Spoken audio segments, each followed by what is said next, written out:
Welcome to Sweet Life Beat Life. We hope this video helps. In this video, I will help you fix your PS5 D'Pad. First, let's gather our essential tools. You'll need a small Phillips head screwdriver, a plastic prying tool, and perhaps some tweezers. Make sure you have any replacement parts ready, like new D-pad buttons or a fresh conductive film. Always work in a clean, well-lit space to avoid misplacing tiny screws or parts. This preparation ensures a smooth repair process. Now, let's begin the disassembly. Start by removing the two small screws found at the bottom of your controller, near the charging port. Once those are out, use your plastic prying tool to carefully separate the front and back shells. Take your time with this step to avoid damaging the plastic.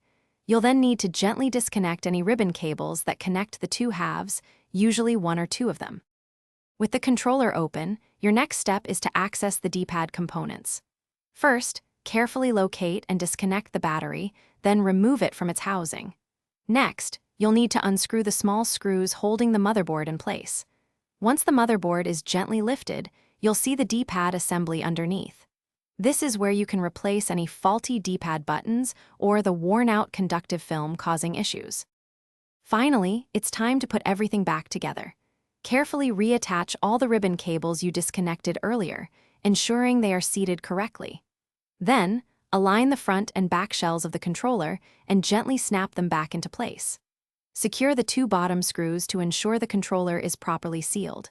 Once reassembled, thoroughly test all D-pad directions and button responsiveness to confirm your repair was successful. Thanks for watching. Consider subscribing if we helped you.